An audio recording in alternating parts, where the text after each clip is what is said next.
Me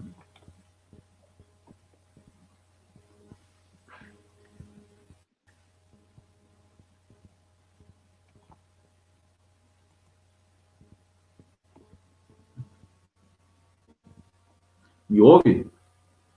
Positivo. A tua parte tá tudo. Agora sim.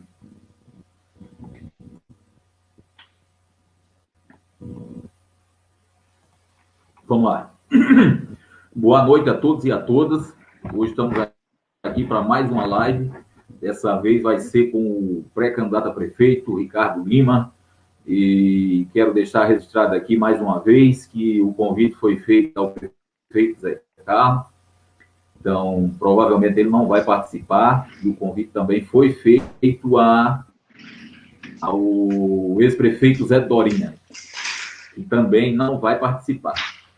Então, parece aqui que só a Jovem Guarda vai participar. A Velha Guarda não apresentou nenhum interesse. Mas, de toda forma, está registrado, o convite foi feito, a ideia é que todos participem. Mas vamos lá. Ricardo, boa noite. Obrigado por você participar aqui desse bate-papo com a gente. Desculpe, Michel, falhou aqui a minha conexão. Está ouvindo? Agora estou ouvindo.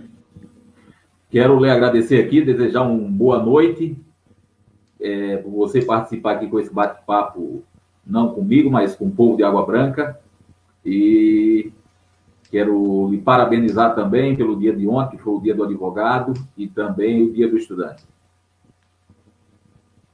Ok, Michel, muito boa noite para você, para todos os que estão acompanhando aí nossa live. Eu inicialmente quero agradecer a todos que estão participando aí, que estão dedicando um pouquinho do seu tempo para ouvir um pouco nessa conversa sobre Água Branca, sobre a política de Água Branca. E também quero lhe agradecer pelo espaço, pelo convite que você me fez e por estar também dando sua contribuição para o desenvolvimento, não só da política, mas também da cidade, da história, da vida de Água Branca. Então, meus agradecimentos também, meus parabéns a você também, meu colega advogado, né, pelo nosso dia de ontem, dia do estudante também, onde eu reitero aqui meus parabéns para todos os estudantes, né, os garçons também, que tem o dia de ontem como data comemorativa. E eu quero fazer esses agradecimentos iniciais. E espero que eu possa também contribuir, de alguma forma, com esse debate, né? Que certamente a gente tem sempre o objetivo de esclarecer e trazer para a população nosso pensamento, nossas ideias. Isso, a ideia é essa. A ideia é que vocês, que são os atores principais, né, que são os políticos aí, que falem com o povo. Eu só aqui só sou o instrumento, o mediador. Mas, vamos lá. Ricardo, me conta aí como é que está essa movimentação política. Agora está chegando na reta final, que, né, o prazo limite para as convenções, e continua esse nó que não desata, que é essa quantidade enorme de pré-candidatos pela oposição e que até agora não houve uma saída, uma solução. Positivo. Água Branca, como tantas outras cidades, né, no Brasil inteiro, nós vivemos um período que se aproxima das convenções municipais. E é um período típico para a questão das conversas políticas entre os grupos, né, os grupos políticos que se formaram durante todo esse período. Água Branca tem uma situação atípica, falando em relação a essa questão de grupos políticos, que é o fato de existirem muitos, né, vários grupos políticos. Hoje eu acho que nós podemos apontar que existem 7 grupos políticos aqui em nossa pequena e pacata cidade. Então eu já vejo que isso por si só já reflete alguma coisa, né, que é de avaliarmos essa questão política, né? Por que existem tantos pré-candidatos a prefeitos, não é? Qual o motivo de existirem tantas divisões? Por que não temos um único entendimento? Então, são observações que eu já faço aqui, de início, né, que são coisas pontuais, né, que nós não podemos deixar de adentrar nesse assunto, nesse debate político aqui, sem levar em consideração esse fato, que é um fato muito curioso, né? Nós formos fazer um paralelo aqui com a cidade de Belmiro Gouveia, nós temos Belmiro Gouveia talvez menos pré-candidatos do que nós temos aqui na cidade de Água Branca. Então, Isso transmite para mim, e acredito também que para toda a sociedade, de que existe alguma razão, né, para que tenha tantos pré-candidatos, e cada um com sua ideologia diferente. Isso, na verdade, isso é um fenômeno que aconteceu desde a eleição passada, né? Na eleição passada tinha 9, tinha mais do que agora. Só que aí, no meio do caminho, foram desistindo e sobrou aí para o Zé Carlos, pela oposição. E agora, novamente, e eu vejo que isso aí, na verdade, é uma mudança geracional, né? Dos personagens políticos da cidade, né? Tem uma turma aí que faz política há 30, 40 anos e que continua aí nativa, seja sendo vereador, né? Outros que já exerceram até o executivo, outros que já tentaram, não conseguiram, mas continuam tentando. Então, eu acho que é uma parte, vocês que são mais novos agora, estão entrando, né, pela primeira vez, concorrendo pela primeira vez ao executivo, e essa velha guarda que, né, resiste e tenta voltar ao poder, né? Justamente, Michel. Por que eu fiz essa ponderação já no início do nosso debate, da nossa conversa? Se formos observar, a Água Branca, tradicionalmente, ela sempre teve 2 grupos políticos, né? Quando muito se tinha uma terceira. Acredito que foram pouquíssimas eleições em que tivemos, salvo me engano, só apenas uma, que tivemos 4 pré-candidatos. Aliás, 4 candidatos que disputaram realmente as eleições municipais, né? Então, de costume, nossa política local, ela sempre foi reduzida a 2 grupos políticos. E hoje o cenário está diferente. Hoje nós já temos uma pré-candidatura de 7 pré-candidatos, onde muitos desses pré-candidatos já foram base de governos passados e que aí estão tentando retornar para a gestão pública para, enfim, fazer ou desenvolver o trabalho que acreditam que conseguem ainda desenvolver. Então, esse fracionamento por si só, porque esse rompimento de tantas pessoas que faziam parte de grupos políticos passados e que está fracionado. Talvez pelo fato de não concordarem com aquela antiga forma, aquela forma arcaica de fazer política, né, onde não é mais cabível. Nós vivemos hoje numa sociedade moderna, onde as pessoas estão em pleno nível de esclarecimento. Nós temos na palma da mão um celular, onde nós conseguimos ter acesso a várias informações. Isso, por si só, fazem a formação, não é? A formação cognitiva do cidadão, né? O discernimento, o fato de ter um pensamento próprio. Então, são pessoas que se libertaram, né, daquele modelo ultrapassado de fazer política e que hoje querem seguir o modelo próprio. E é totalmente respeitável. Eu faço parte dessa nova política e, de certa forma, eu concordo que existam essas pré-candidaturas. Isso é natural, é admissível, né, que nós tenhamos essa quantidade de pré-candidatos, até mesmo porque, como eu falei, né, cada grupo político tem sua forma, tem sua visão diferenciada de enxergar o nosso cenário político local. Isso. É que, na verdade, é o seguinte, né? Quando foi rompida, né, aquela política antiga, lá em 1992, né, que eram os coronéis, e quem assumiu o poder foi Luiz Xavier. Só que o povo ainda tinha um certo pavor de que os coronéis voltassem a governar. E aí o que aconteceu? Todo mundo ficou em volta de um projeto político, até mesmo porque a maior liderança naquele momento era o Luiz Xavier. Luiz Xavier conseguiu fazer seu sucessor. O sucessor se desgarrou do Luiz Xavier e se constituiu como uma liderança política. No poder, aqui não estou fazendo nenhum juízo de valor, se for bom ou se for ruim, mas ele conseguiu se manter no poder, né, utilizando aí dos mecanismos políticos que existem aí, e com o passar do tempo ele assumiu esse discurso, diz, olha, vota em mim, vota no meu grupo, porque os coronéis não podem votar. Só que acontece, quando os coronéis perderam força, né, e que já não representam nenhuma ameaça do ponto de vista político, ou seja, não tem mais nenhuma capacidade de voltar ao poder, então agora esse discurso não funciona mais.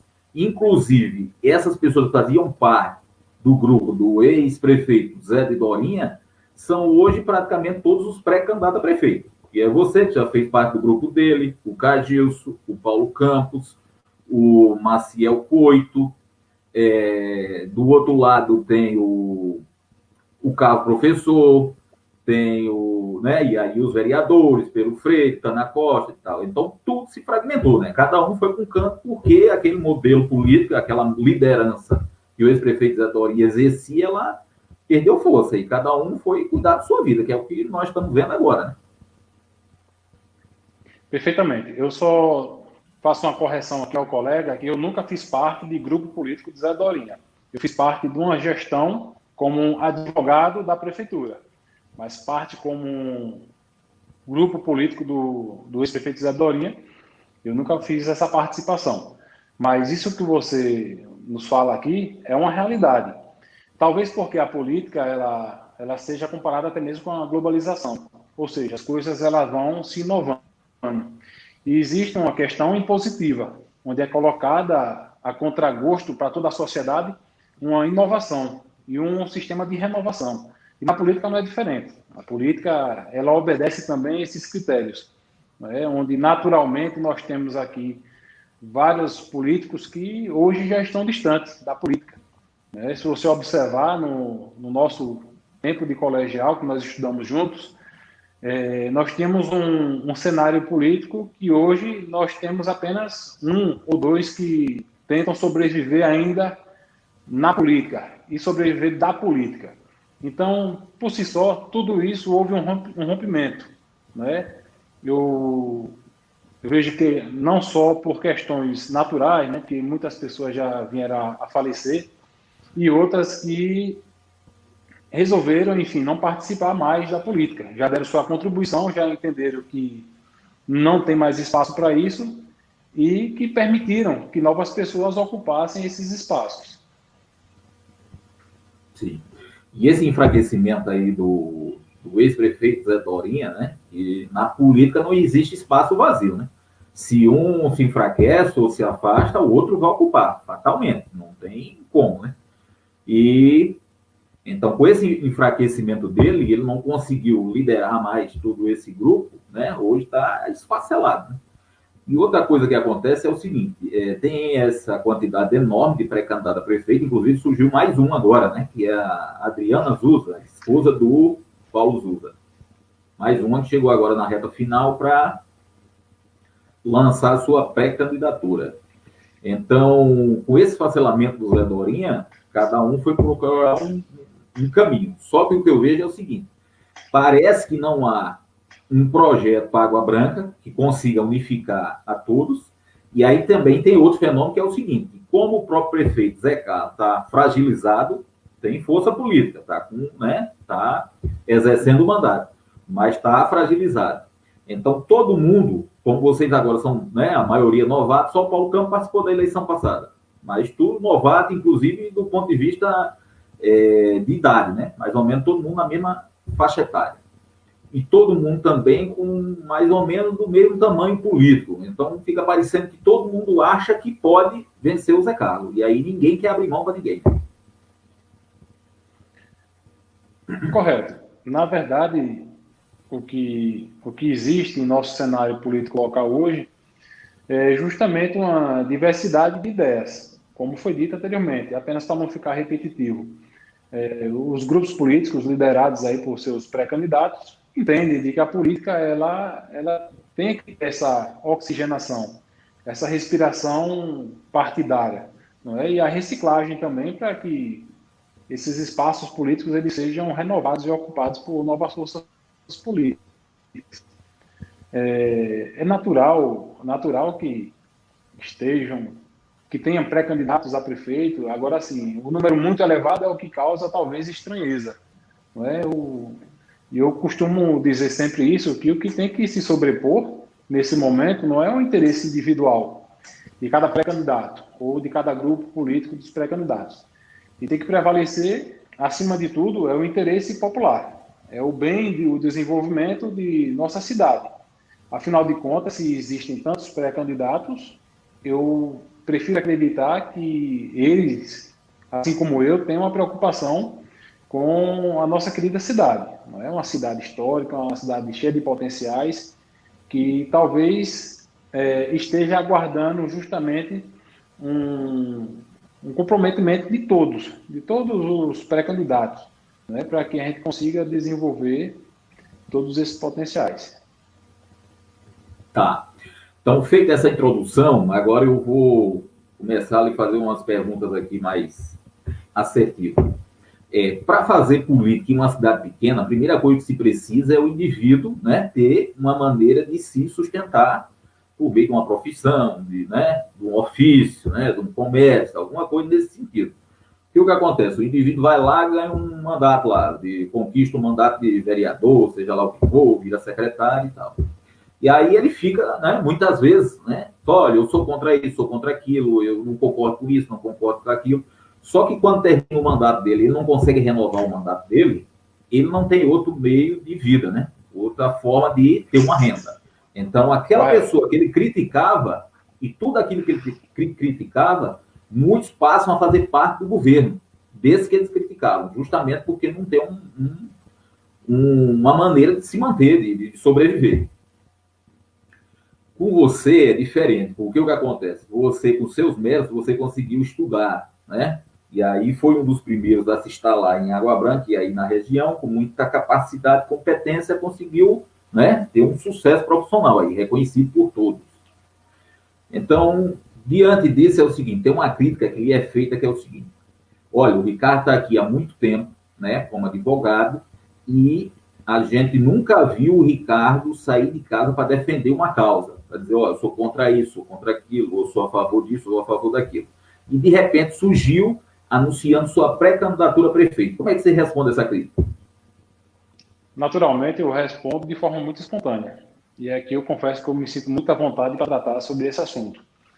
Como você bem falou aí, eu não tenho berço na política, né? Não nasci na política, não tenho nenhum parente que seja político.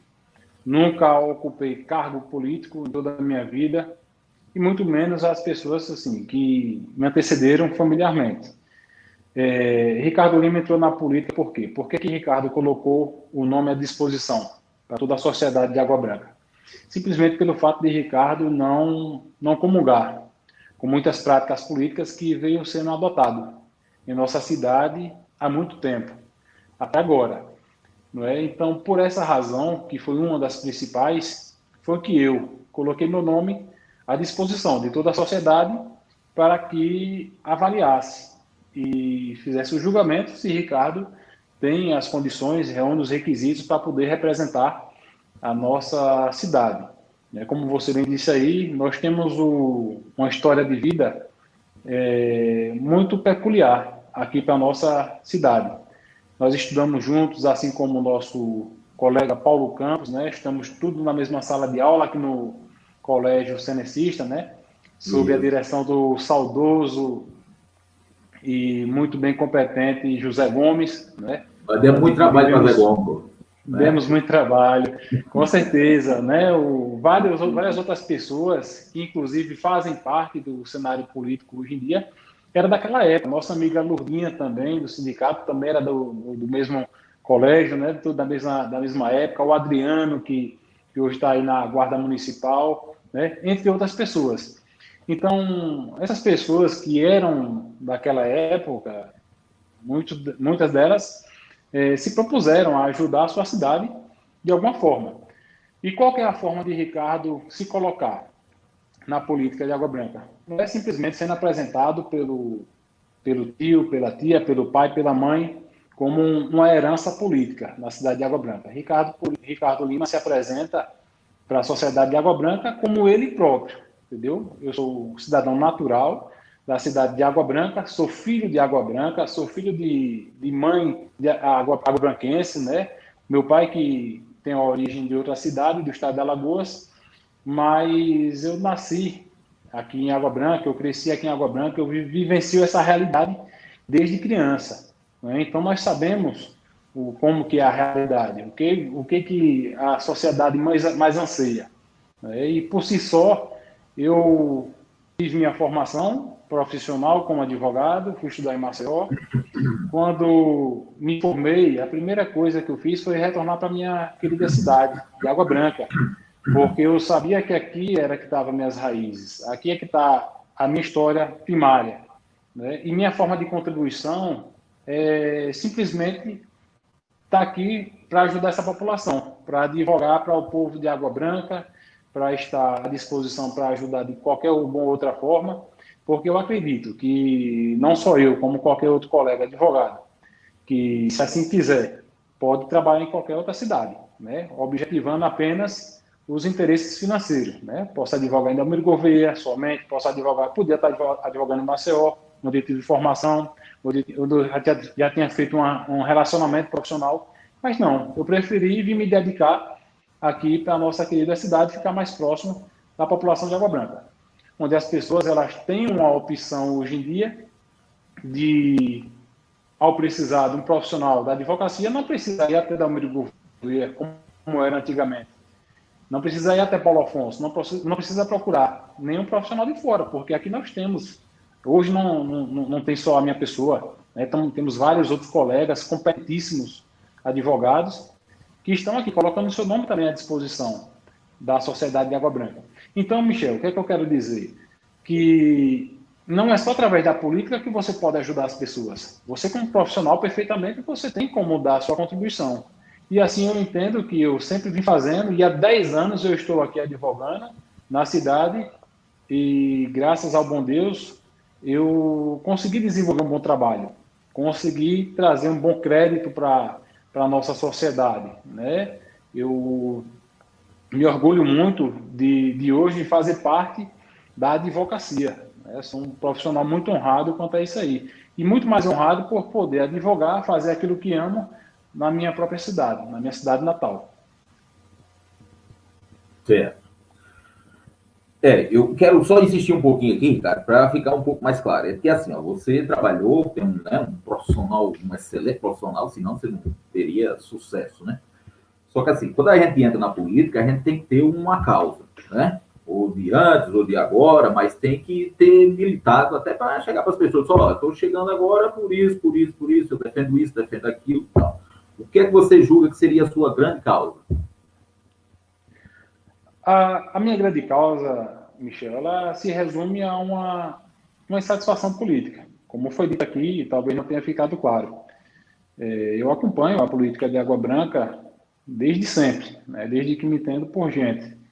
E por ver a nossa querida cidade centenária, que teve vários políticos aí que não conseguiram desenvolver à altura a nossa querida cidade, trouxeram para mim uma insatisfação pessoal.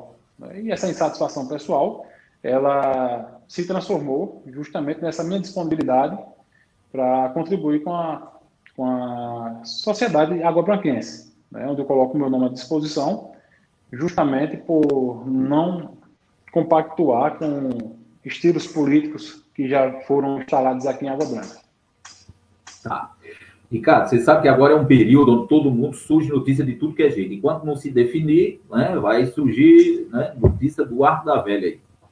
Mas o fato é o seguinte, já surgiu notícia de que você seria o vice do Zé Carlos, e agora ficou uma... Só que isso aí, né, é tudo conversa, né? Nada oficial. E agora surgiu uma conversa muito forte de que você seria o vice do Paulo Campos, que estaria praticamente fechado.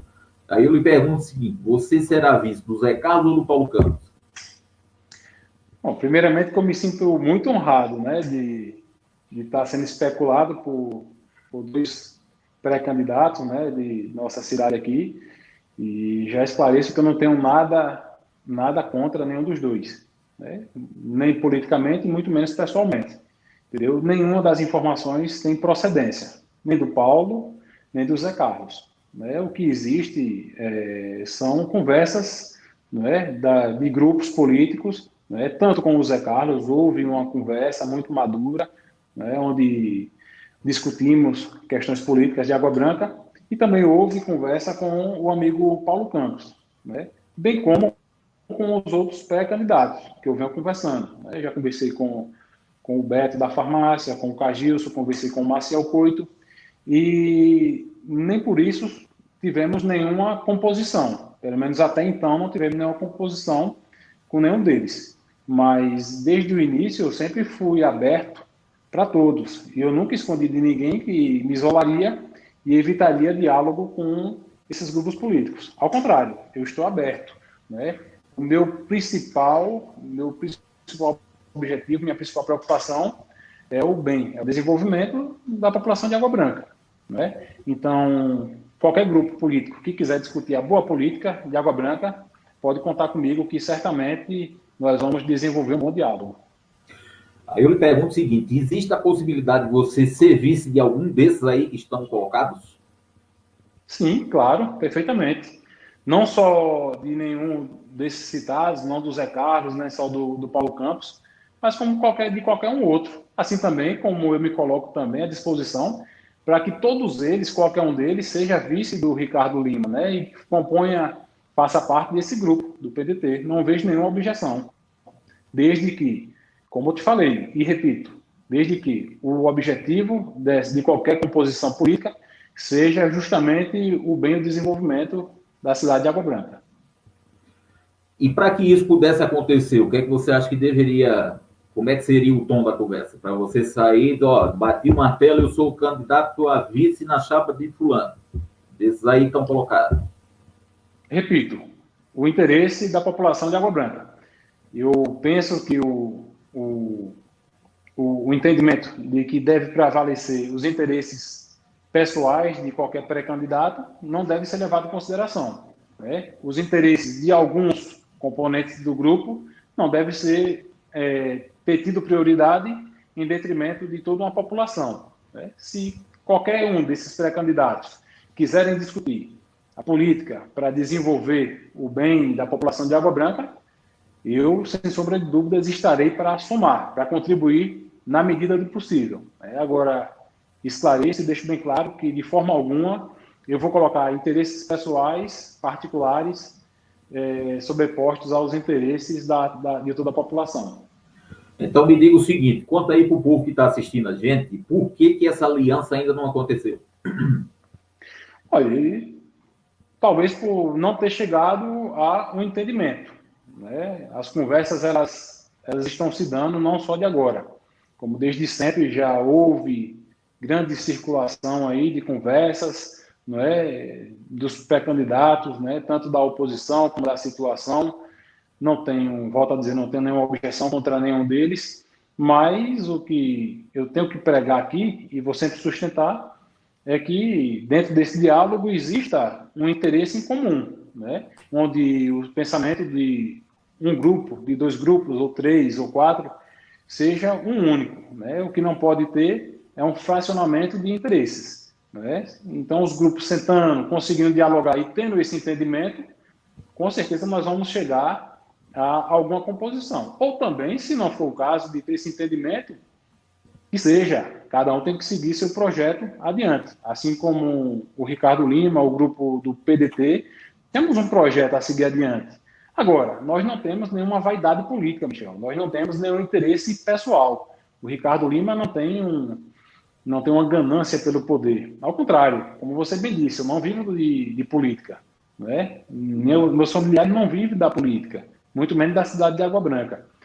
E o que nós colocamos é justamente o nome à disposição para que, assomados com todo o conhecimento das pessoas que compõem o grupo do Ricardo Lima, que a gente consiga somar de alguma forma.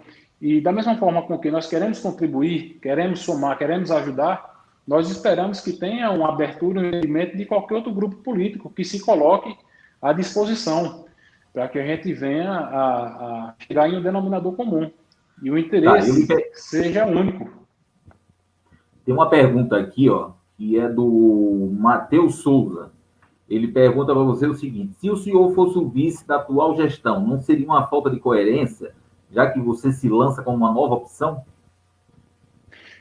Bom, eu não vejo como falta de coerência, como eu acabei de dizer, né? E aí, repito, agradeço a pergunta do amigo Matheus, né? Muito obrigado pela sua pergunta.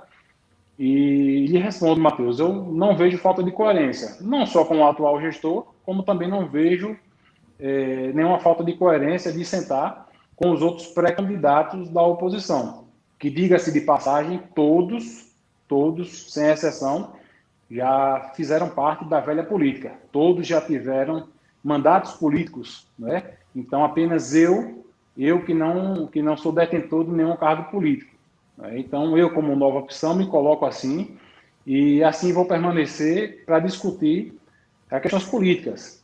E não existe incoerência em dizer que o novo não pode se juntar com o velho. Ora, se existirem compatibilidade de ideias e que seja com um único propósito, por que não? Não é? Como eu te falei, eu não posso pegar minha vaidade pessoal e sobrepor ao interesse de todo um coletivo. Né? Então, não só com o Zé Carlos, não só com os da oposição. Não vejo nenhuma falta de coerência. Sim. O Elisvan Gomes pergunta o seguinte: como você vê a gestão do atual gestor, do prefeito Zé Carlos? Amigo Elisvando, né, conhecido como Vando, muito obrigado pela sua participação, pela sua pergunta. Eu vejo uma gestão que, como qualquer outra, ela merece muitos reparos, sem sombra de dúvida. É uma gestão que tem suas deficiências, tem seus avanços, assim como todas as outras tiveram. Mas o que é que eu observo, Vando? Eu observo que tem muitas áreas do cenário político municipal que merecem muitos avanços, né? Tem muitas coisas que merecem ser trabalhadas, tem muitas coisas que merecem uma atenção para que façam um trabalho muito mais de desenvolvimento do que o que já foi pregado até agora. Tá. Então, só para encerrar essa fase inicial, Ricardo, quero perguntar para você o seguinte: se não tiver entendimento, você vai manter sua candidatura até o final. Vai chegar no dia lá... Qual é o dia? 15 de novembro, né? Isso, dia 15 de setembro. Dia 15 de setembro é o último prazo para poder fazer as alianças, né? As convenções municipais. Não, mas eu digo, o dia da votação é 15 de novembro, né? Dia 15 de novembro, positivo. Pronto. Então, se não houver um entendimento, 15 de novembro vai estar a sua carinha lá na urna. Se não houver um entendimento para o interesse coletivo, pode ter certeza que Ricardo vai seguir a candidatura própria, juntamente com o grupo do PDT. Certo. Porque a questão é o seguinte, né, Ricardo? Eu sou aqui eu faço uma crítica à gestão do Zé Carlos, certo? Porque ele, como pessoa, né, sempre gosto de registrar isso, ele, como pessoa, os filhos dele, assim, só os caras é excelente, entendeu? Toda vez que tive contato com ele, sempre me trataram com toda a educação do mundo, todo carinho, toda atenção. Isso é uma coisa, né? Mas agora eu quero falar na questão pública, né? Na questão da gestão dele, né? E a gestão dele tiveram muitas fragilidades. E o que acontece? Numa cidade tão carente como Água Branca, né? 1 mês, 2 meses, 3 meses perdido, isso é muita coisa, porque isso pode significar o seguinte: ó, a gente perdeu um menino que estava ali para entrar na universidade e ia pegar um ônibus e ir para São Paulo.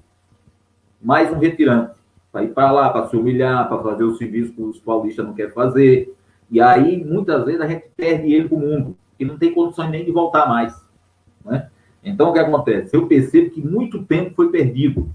Haja vista agora que aí ficou sintetizado, né, na falta de coordenação, falta de projeto, falta de ação, foi agora na questão do coronavírus. Né? Inclusive, eu fiz alguns vídeos daqui, porque, né, o mundo já estava todo desabando, pegando fogo, e aí a vida normal, as pessoas sem tomarem uma atitude. Então, ficou muito claro ali naquele momento. Então, como é que você vê, por exemplo, você que é o novo, certo? Primeiro eu quero saber, o que é que você acha de tudo isso? Você acha que o governo funcionou, o governo funciona? Como é que é? Como é que foi essa atuação do Zé Carlos na epidemia do coronavírus, na pandemia, na verdade, do coronavírus? Eu não quero ser redundante nas minhas respostas aqui, como eu já falei, né? Já mencionei antes a minha questão da avaliação da atual gestão. Vejo que é uma gestão que tem muitas deficiências, né? Muitas coisas que deveriam ter sido feitas e não foi feito.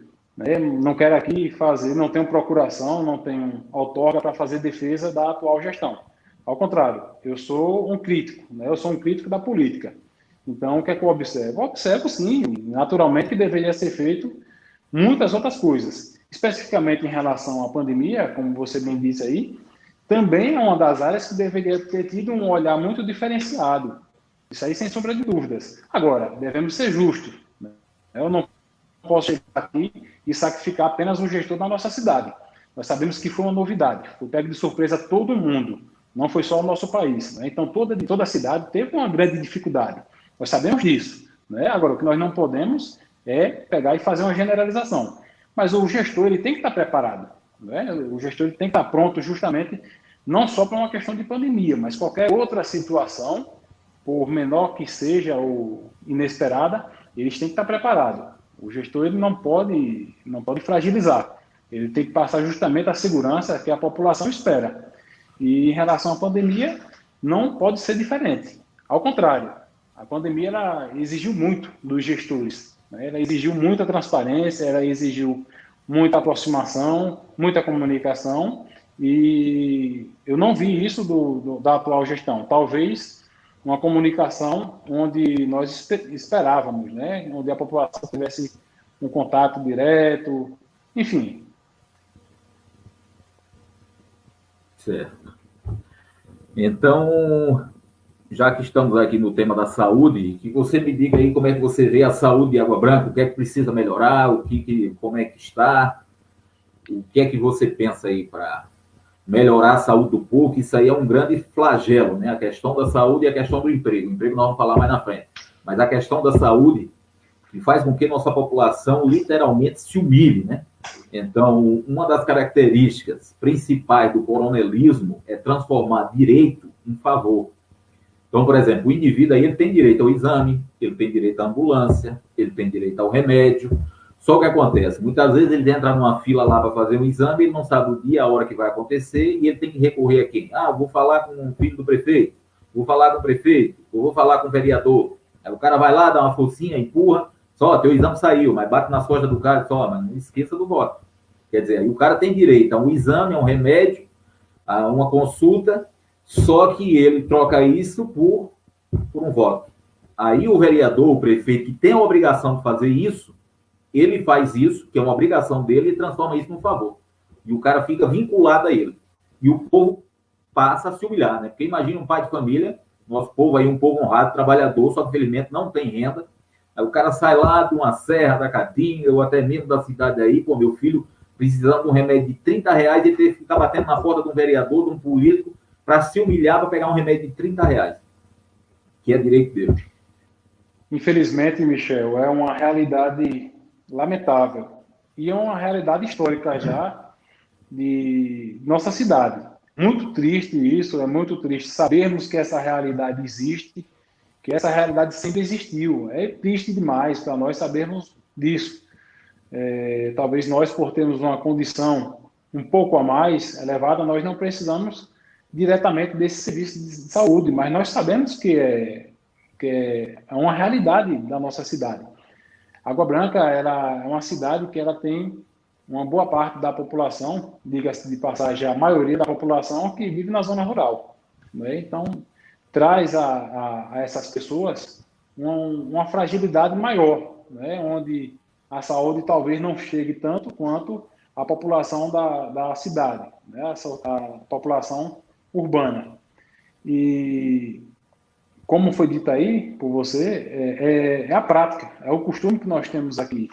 Não é normal, é uma coisa comum, que acontece muito isso, onde as pessoas precisam do auxílio da saúde e muitas vezes tem que se socorrer como se fosse pedindo um favor para os políticos, seja o prefeito, seja vereadores, né, seja cabos eleitorais, mas é uma triste realidade que nós que temos essa visão da nova política, nós pretendemos sim fazer essa mudança onde as pessoas entendam de vez por toda que isso não é o assistencialismo, isso sim é um direito, né? É um direito de todo cidadão e é um dever da gestão pública contribuir para que essas pessoas tenham o acesso a médicos de qualidade, né? A medicamentos, a exames, a consultas, a tudo isso. E eu acho, Ricardo, que é justamente isso aí que o povo está cansado e está saturado, entendeu? Porque, na verdade, o que esses caras fazem aí com o povo de Água Branca é uma tremenda sacanagem, uma falta de vergonha na cara, certo? Eu fico daqui, eu estou longe. Olha que eu não sofro isso na pele. Não sofro. Mas já sofri isso aí. Porque eu, né? Desde novinho, eu passei por tudo que o povo passou aí. E eu chego uma hora aqui, é porque eu tenho que ser civilizado, né?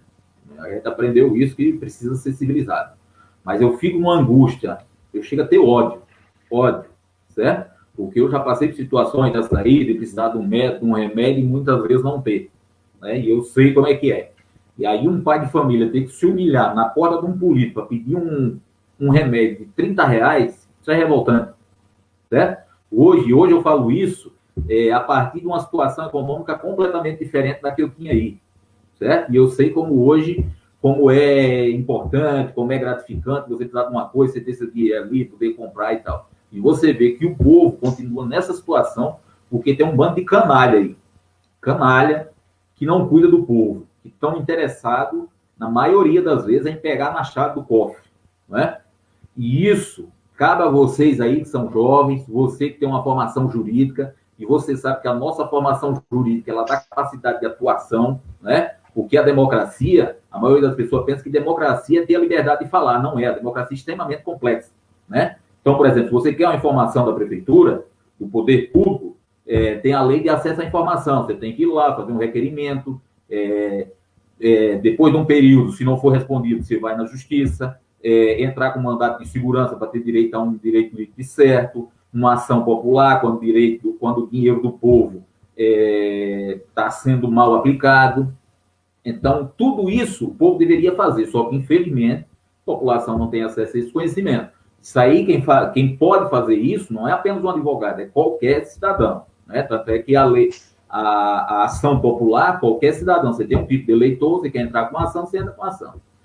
E o que acontece? Então, nós que tivemos a possibilidade de estudar, de conhecer outras coisas, de ter um padrão de vida diferente, nós temos a obrigação moral, e aí vocês, no caso aí que são políticos, têm uma obrigação política em defender esse povo, certo? Porque o cara lá ele não tem informação nenhuma, não. Ele pode chegar na frente de uma secretaria de saúde, que é só, não tem remédio para você, não tem exame, ele vai para casa humilhado, ele não sabe o que fazer. Se isso acontece com a gente, não, aí é diferente, certo? E vocês têm a obrigação de fazer isso. E o povo quer quer medida concreta. Olha, faça isso, resolva isso, e que brigue, e que lute, porque o povo é muito carente, muito carente. Você pontuou muito bem, Michel, todas essas questões aí são quesitos que não se pode passar em branco. E aí eu volto a dizer, o que é normal é diferente de ser comum. Não é? É muito comum isso aqui em nossa cidade. Né? É a triste realidade que nós temos, mas não é normal. O que é comum não é normal. E é uma prática que ela precisa ser abolida de toda essa prática. Ela não pode, nós não podemos mais permitir, principalmente nós que fazemos parte dessa nova política. Nós não podemos permitir que essa prática ela seja mantida e muito menos que ela seja transmitida, repassada de gestão para gestão.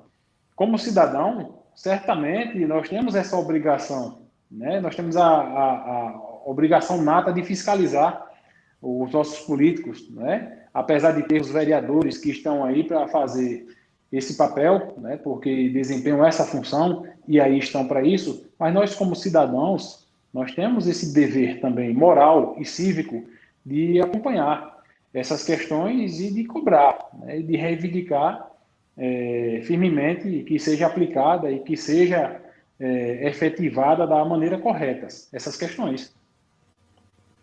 Isso, porque não dá mais para ser complacente com esse tipo de coisa, não. Eu ainda sou da época onde botava prego na sandália havaiana. E chegava no final do mês, a mãe dizia, ó, meu filho, segura a onda aí, quando chegar no final do mês eu vou lá e compro a sandália para você. Chegava no final do mês, pagava quem devia, quem comia, não comprava comida, tal, não sei o que, não tinha que ir mais para frente. Furava o dedo. Acontecia uma cena comigo aqui que é singela, parece ser tola. Porque aqui no dia a dia a gente anda de sapato, essa coisa, não anda de sandália. Sandália é só para andar em casa.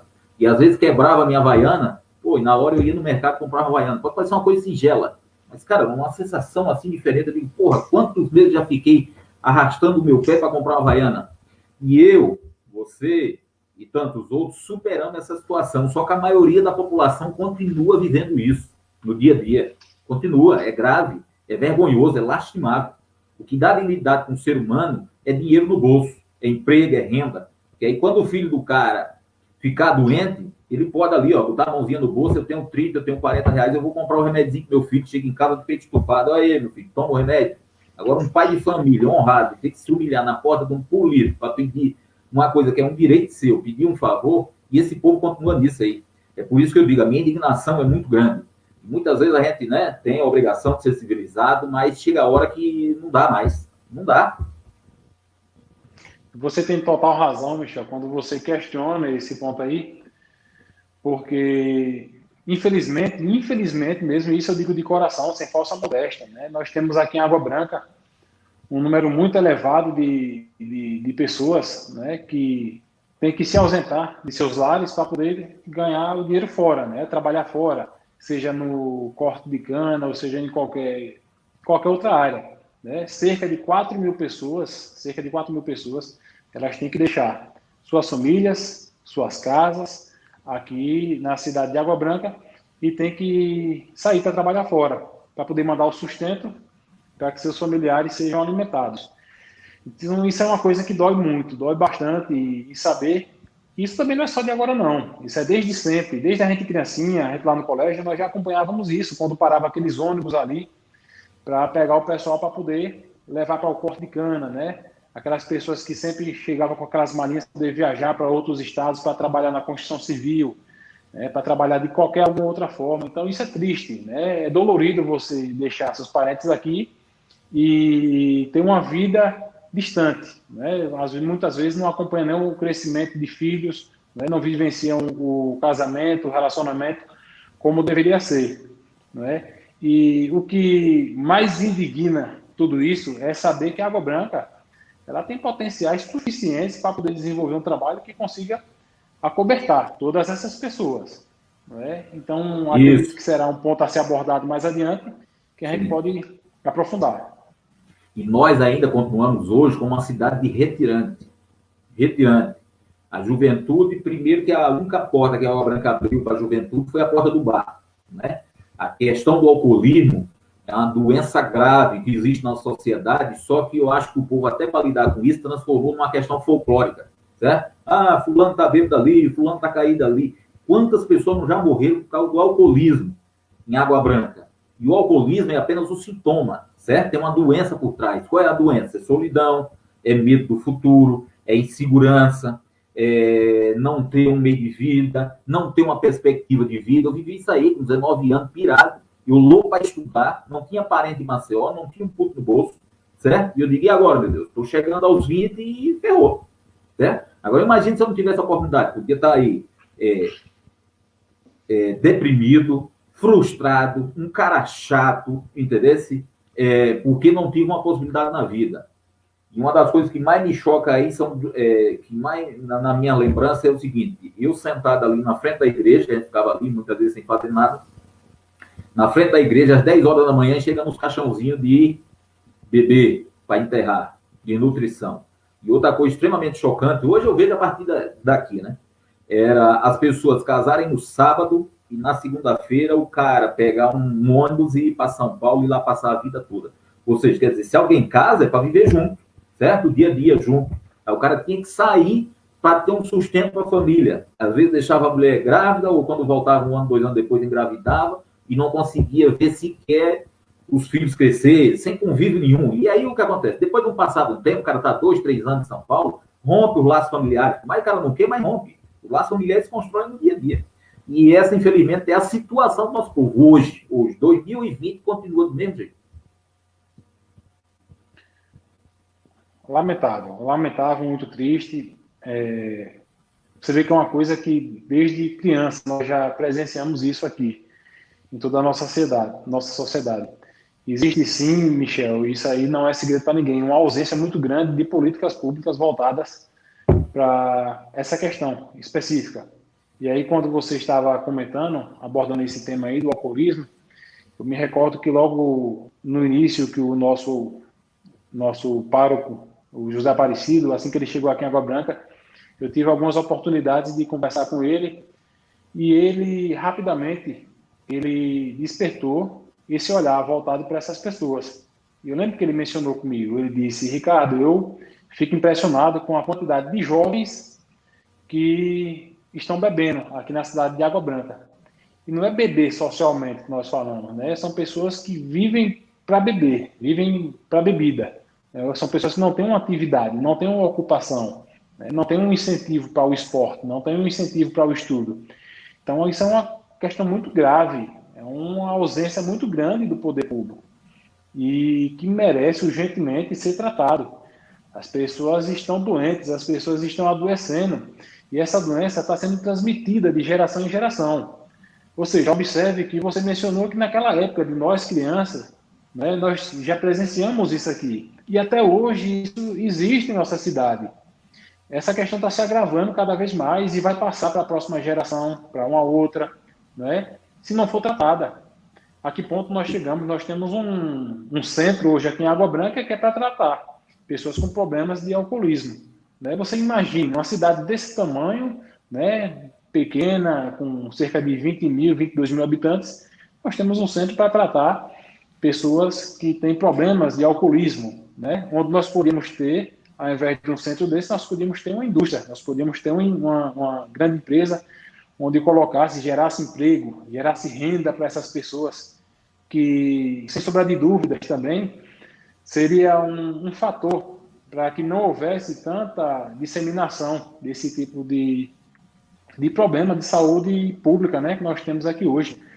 Dentre outras questões que nós temos que fazer essa avaliação muito profunda. E tem que ter atenção, tem que ter os olhos voltados especificamente para esse problema, Michel.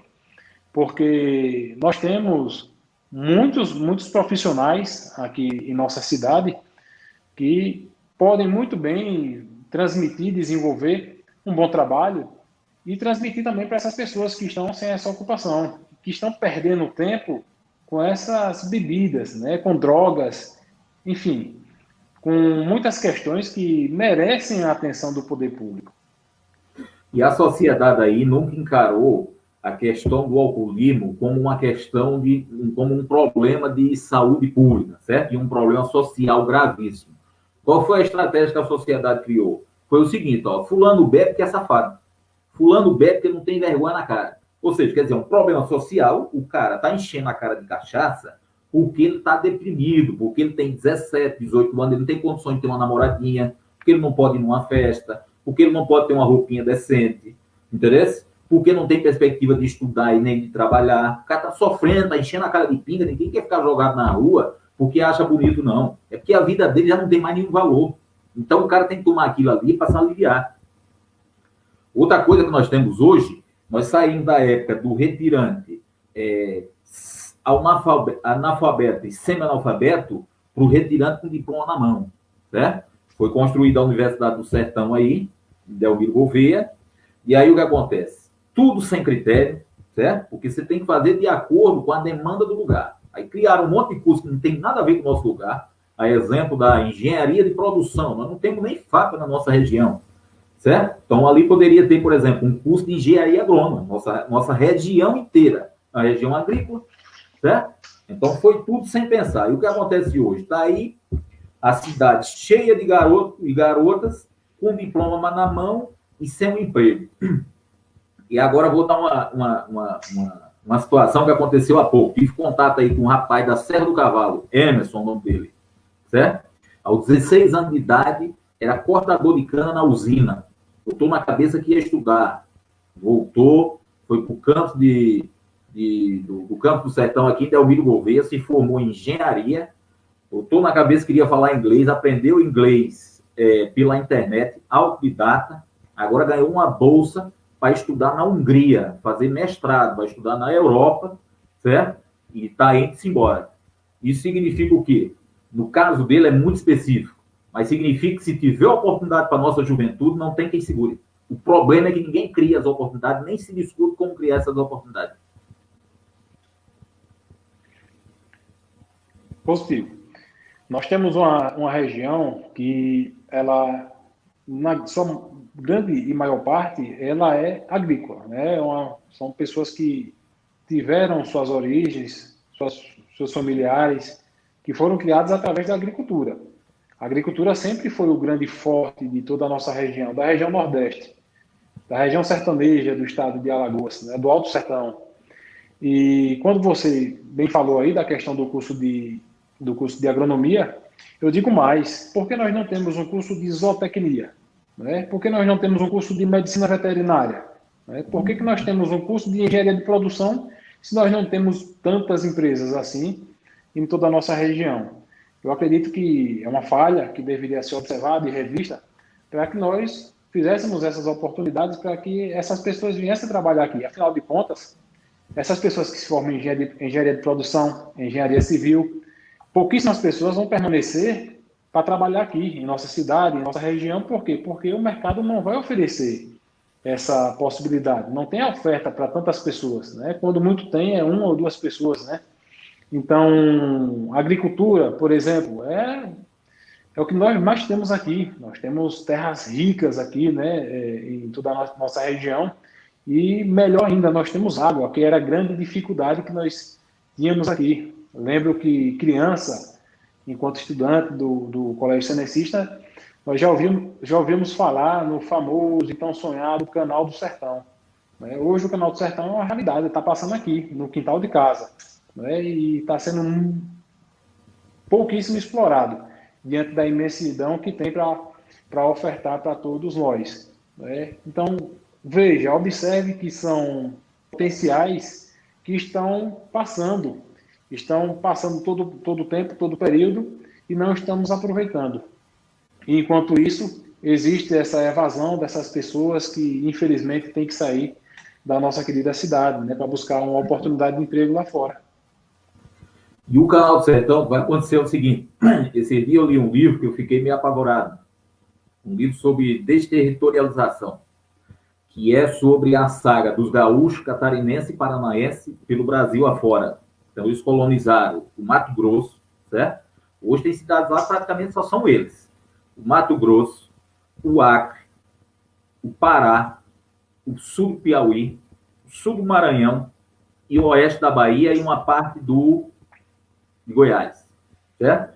Hoje o oeste da Bahia é uma potência do agronegócio. O que é que os caras vieram? Vieram com a cabeça daqui, porque eles têm acesso à tecnologia e à técnica, certo?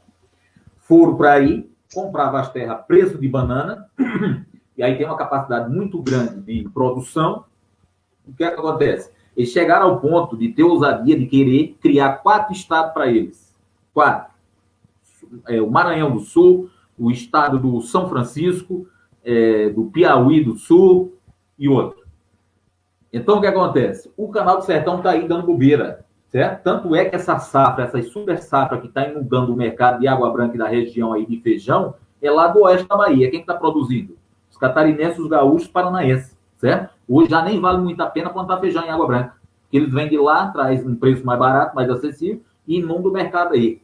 O que é que acontece? Como não tem um projeto, não tem uma reivindicação da população de Água Branca e dos políticos de Água Branca, não só daí, mas da região, para ocupar aquele espaço e fazer a produção, esses caras vão vir cheios de dinheiro, vão comprar as terras preço de banana, o cara que era dono da terra vai ser peão na terra que era dele, certo? E esses caras vão ficar multimilionários. E detalhe, vão influenciar na política daí, certo? Lá onde eles se meteram, lá eles são tudo deputado estadual, federal, prefeito.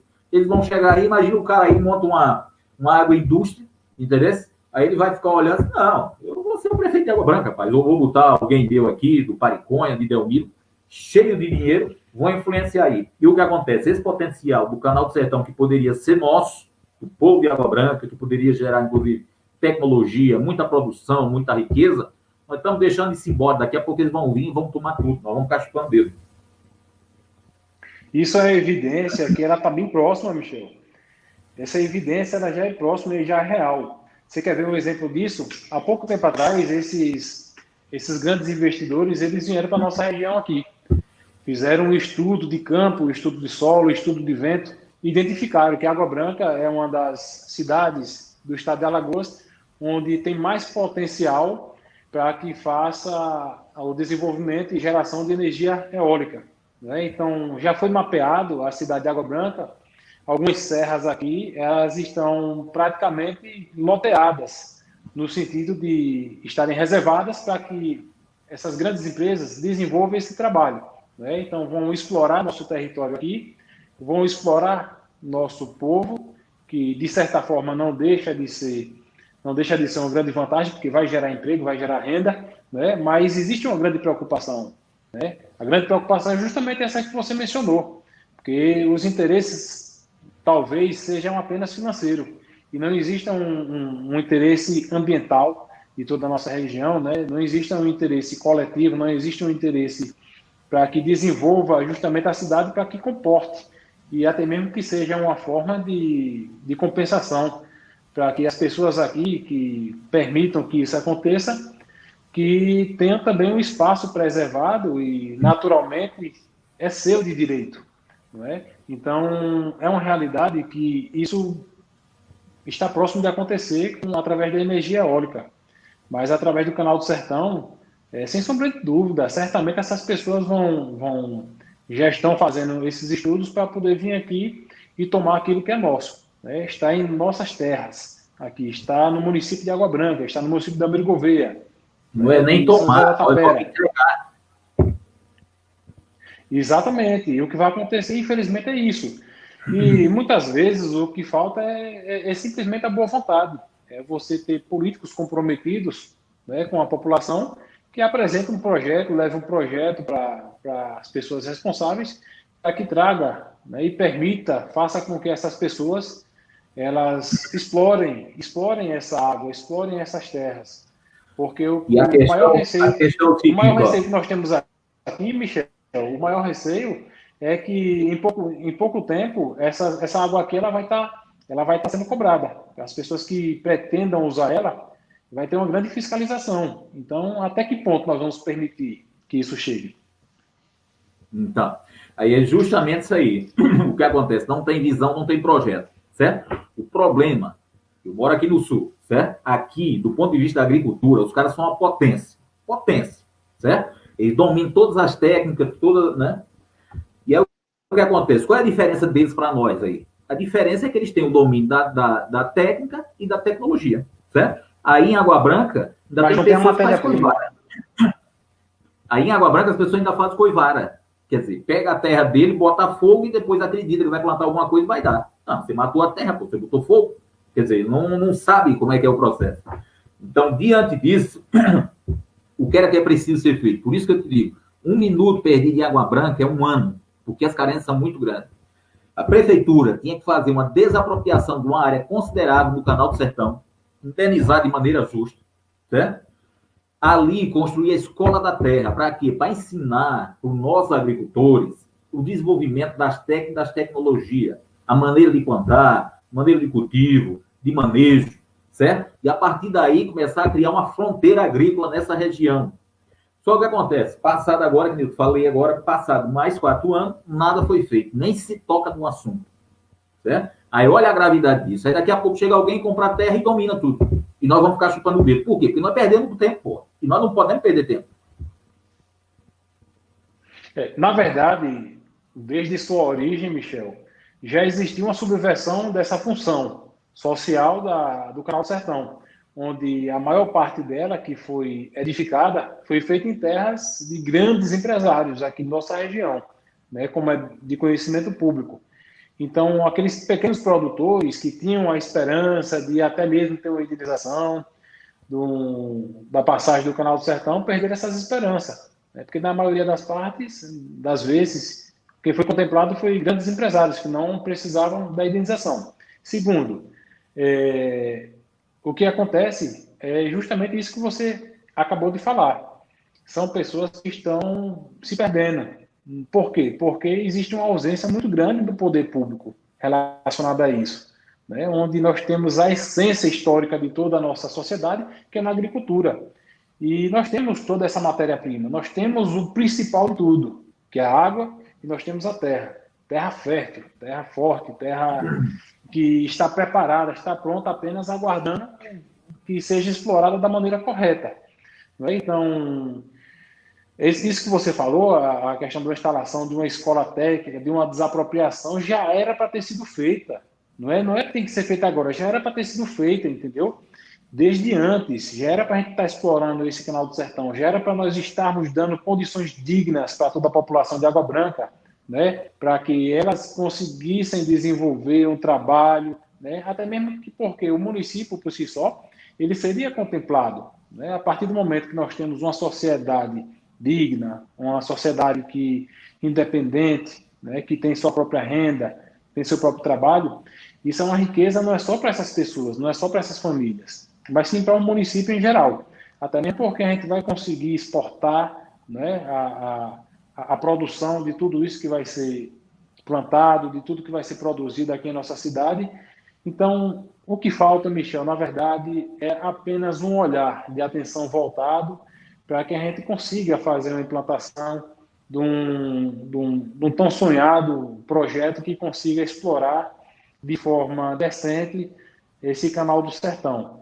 Essa desapropriação, essa implantação desse projeto é urgente, não pode esperar.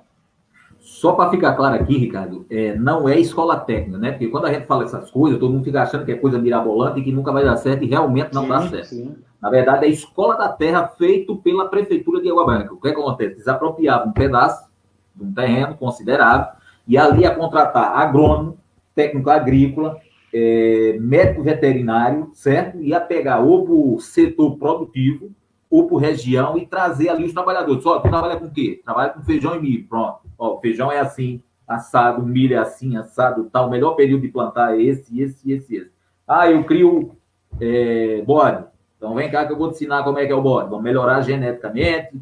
Olha, é assim, assado, a melhor alimentação para o bode é essa, em tanto tempo. Se você cria um bode, ele fica pronto. Em 7 meses, nós vamos trabalhar para ele ficar em 5 ou até em 4. Como é o que acontece aqui? Aqui os caras criavam um porco antigamente em 7 meses, com a capa de gordura de 6, 7 centímetros. Os caras aqui com tecnologia hoje conseguem produzir o porco em 4 meses com a capa de gordura de 3 centímetros. Então a Escola da Terra faria isso, a Prefeitura faria isso, tem todas as condições, não precisa pedir dinheiro para ninguém, é só querer fazer. Então, o que acontece? Aí outra coisa é o seguinte, ó, nosso potencial frutífero aí, das aves frutíferas, né, que era possível criar aí várias pequenas fábricas de polpa de fruta, que tudo isso aí é desperdiçado também. Aí só para registrar aqui, para ver o deserto de ideia e de vontade política que existe em Água Branca. Qual é um dos grandes problemas nossos? Falta d'água, certo? Agora deu um inverno aí que está todo mundo que não lembra quando é que deu um inverno tão parecido quanto esse, certo? Aí o que acontece? Se essa água que está caindo é dinheiro, certo? Porque um caminhão-pipa vale R$250. Aí quantos caminhão-pipa caíram aí durante esse inverno? Aí eu pergunto, quem é que armazenou essa água? Ninguém. Aí quando chegar em novembro, dezembro, o sol está rachando, não tem mais água para ninguém, tá os caras batendo na porta do vereador e do prefeito pedindo um caminhão-pipa. Aí não dá, né? Justo. É uma coisa que nos traz muita tristeza, né? É sempre presenciar essa triste realidade, que é vivenciada por todos nós. O que é que acontece nesse sentido aí, Michel? É a falta de projeto, é a falta de atenção do poder público que não se direciona para identificar essa problemática, que é justamente em decorrência de uma falta de chuva, né, nos períodos que o inverno passar. Essas pessoas que não têm essa reserva legal e que não têm a condição de comprar um carro-pipa, né, um caminhão-pipa, eles vão sentir na pele. E aí vai ter que voltar para aquilo que nós conversamos anteriormente, para a questão do assistencialismo. Vai ter que se permitir se render aos caprichos dos políticos, né, desses representantes políticos que estão aí, onde vão pedir carro-pipa, vão pedir medicação, porque não tem água nem sequer para a questão da produção, dentre outras questões, né? E uma água é essencial, né? É bem essencial para toda uma vida. E não custa muito, não custa caro, Michel. Nós fazemos um projeto desse daí, de colocar e plantar em cada casa, além de você implantar, além de você deixar aquela instalação em cada residência, nós temos também que prestar manutenção, nós temos que dar orientação a essas pessoas para que elas se sintam incentivadas, se sintam amparadas, acolhidas, para que venham a desenvolver, né, sempre um trabalho para que mantenha aquele sistema ali sempre ativo, para que quando for nesse período do inverno ela consiga arrecadar um volume de água suficiente para que consiga passar todo o verão. Se não conseguir passar todo o verão, mas que consiga passar uma boa parte do verão sem precisar justamente se socorrer à compra de um carro-pipa de água ou de qualquer outra questão, qualquer outra coisa. Com essa própria água, ele pode desenvolver um trabalho, um plantio, né? Até mesmo para a produção familiar, né? A macaxeira, o inhame, enfim, a fruta, verduras. Criar um peixe, né? Criar um peixe e várias outras coisas. É isso que eu te falo. O que nós temos aqui uma terra que ela é diferenciada. Por si só, ela tem uma grande diferença das terras, por exemplo, daqui próximo da Bahia, né? Aquela região de Paulo Afonso, Santa Brígida. Nós temos uma terra totalmente diferente. Se você fizer um plantio lá, é diferente do plantio daqui, né? Por mais que você tenha água para poder regar aquele seu projeto, aquela sua plantação, muitas vezes não vai dar o resultado, não vai dar o fruto, entendeu? Se nós fizermos essa mesma plantação aqui, nas terras aqui de nossa cidade, evidentemente que vai dar um resultado muito mais rápido, né? Com um resultado muito mais positivo. Então, o que falta é isso, o que falta é esse comprometimento, falta essa atenção, falta planejamento. Isso, aí vai redundar também que aí é um dos grandes flagelos, que é a geração de emprego e renda, né? Como é que você pensa em gerar emprego, além de tudo isso que tu já falou agora da agricultura? A agricultura é o grande forte. Ela sempre foi o grande carro-chefe, o grande gerador de emprego e renda de toda a nossa região. Então, ela merece e ela tem que ser amplamente explorada, né? A agricultura, você consegue fazer a questão do plantio, você consegue fazer a geração da criação de gado, né? O desenvolvimento desse trabalho. E o projeto que nós temos é justamente para fortalecer e desenvolver esses trabalhos, né? Aquilo que não está ainda implantado, que ele seja implantado imediatamente, né? Como essa questão de cisternas que nós temos aí. Nós temos algumas cisternas aqui espalhadas por nossa região, mas foram cisternas que foram projeto de governo federal, até mesmo do governo do estado. Mas é uma coisa que tem que partir justamente do poder público local, né? Nós, graças a Deus, estamos vivenciando um inverno muito bom, né? Diferenciado de todos os últimos anos que nós tivemos aí, onde nós estamos tendo chuva desde o mês de abril, maio, não é verdade? Então, era chuva suficiente que dava para encher vários reservatórios. Então, ponto principal é fazer justamente isso. A gente fazer um sistema que essas pessoas consigam estocar uma boa quantidade de água para que passe boa parte do ano. Paralelamente a isso, o que é que nós temos que fazer? Trazer estudos, projetos, para que essas pessoas, essas famílias consigam desenvolver um trabalho que consigam ter a sua própria subsistência, né? Como exemplo do trabalho de agricultura familiar, né? Que foi muito forte aqui, foi muito explorado em nossa região há muito tempo. Hoje nós não temos mais, hoje está subvertido. Existe a grande inversão das coisas, onde as pessoas deixaram a agricultura e passaram a depender do poder público, para assim obter o seu próprio sustento. Mas é que é assim, na verdade existe uma crítica aí, o povo não quer mais plantar, o povo não quer mais trabalhar e tal, não sei o quê. Muitas vezes dizia até que foi por causa do Bolsa Família. Só que na verdade é o seguinte, o agricultor planta um pouquinho, certo? Aí o que acontece? Na cidade tinha os atravessadores, né? Aí o cara ia lá, se ferrava, sol quente. Aí quando tirava uma saca de feijão, vendia por R$30, R$40, R$50. Aí o que acontece? Vinha um atravessador, que passava todo o período de plantio dormindo em casa, pensando na vida. Aí o coitado ia lá, plantava, colhia, ele pagava preço de banana, estocava e deixava a saca de feijão chegar a R$500. Quer dizer, lucrava mais de 1000% em cima do suor do coitado do agricultor. Chega uma hora que ele diz, não vale a pena. Se eu já tenho um mínimo para comer, eu não vou ficar me esbagaçando aí no sol, entendeu? Para não ter futuro nenhum. Outra coisa, não tem nenhum programa de aquisição de alimento por parte da prefeitura, certo? A lei do Fundeb diz que, no mínimo, 30% deve ser comprado da agricultura familiar, mas você pode comprar 100%. O mínimo é 30%, certo? Aí, cadê organizar os agricultores? Os agricultores querem trabalhar, agora quer dinheiro no bolso. Só trabalhar, suor e cadê o retorno? Não tem retorno. E é tudo isso que a gente está conversando. Outra coisa, Ricardo, que eu vejo é o seguinte, para gerar emprego rápido, tem que ser rápido. E na minha cabeça eu sempre penso o seguinte, não tem muita coisa de, eu tenho um projeto, falou em projeto, por fora. Coisa rápida. Então, por exemplo, uns cursos aí de média de 6, 7 meses. Certo? Você pega o Sebrae ou o Senac e instala aí em Água Branca. Então, você pega aí, tem que ser tudo programado também. Não é para todo mundo, porque senão é o que ela acontece. É a lei da procura e da oferta, né? Uma regra básica do capitalismo. Então, você pega, por exemplo, aí 8, 9, 7 jovens para fazer o curso de eletricista. Certo? Com os técnicos ali, vai ensinar 7 meses. Certo? O cara vai aprender aquilo ali. O cara sai dali e ele já está ganhando o dinheirinho dele. Se ele for muito bom, rapidinho ele está ganhando 1 salário mínimo, 2 salários mínimos por mês em Água Branca. Por quê? Porque falta essa mão de obra. Certo? Um curso também de pedreiro. Certo?